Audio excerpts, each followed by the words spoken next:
getting these things wrapped up. It's been a little tricky process to try to figure out how to get these shipped right. Doing the same thing here. I had to reinforce the bottom. It's a mess. This one should be fine. It's tiny.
This part pains me to watch. I didn't surface down enough boards. It seems like a common problem I always have is like, this will be enough wood, and then by the time I go to glue it up, somehow I've lost wood in the process, not just surface, but like a whole board, and I couldn't make 2 of the glue ups, which was really frustrating. And it was Friday night, and I just didn't feel like staying to surface down 2 more boards, so I got 1 of 3 done. At least I got something, right? So I'm cutting these down, and I realize, oh, I should just set up a stop after I've been measuring out each board. I don't know. Friday, end of the week, seemingly I just needed to take a break.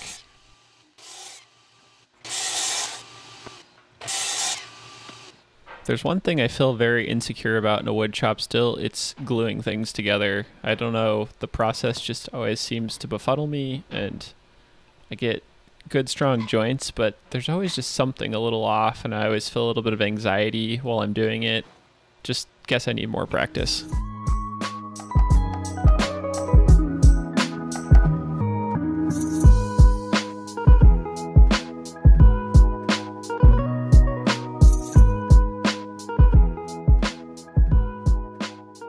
So I saw that my shopmate Joe was taking photos of this beautiful white oak vanity that he was about to ship out, and I was like, that's a great spot for this tool shot I want to shoot.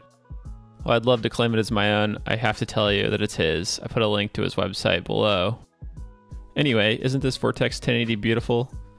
So it's a 2-flute upcut roughing tool. So those are designed for like higher feed rates in dense materials like hardwoods. We're going to use this in a high efficiency machining or hem operation to rough out bases, and the rippled edge helps to, well, first of all, make it quieter, but also it takes out the harmonics that come from dense materials, and essentially like a tuning fork effect, or whenever it hits the flutes, it's causing a little bit of vibration, and that vibration causes less of a smooth cut, but also it just doesn't let you go as fast because you kind of have to back down from your feed rate, whereas this thing is intended to just rip through that material without any issue.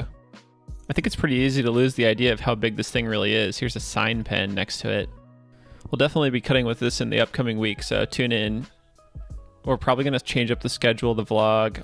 It's been a little bit rough to do daily uploads, so I'll probably do a couple a week. I'm not quite sure what the schedule will be like yet, so keep tuned to either our Instagram or just wait for the next upload on YouTube. But I really appreciate all the comments and the support so far.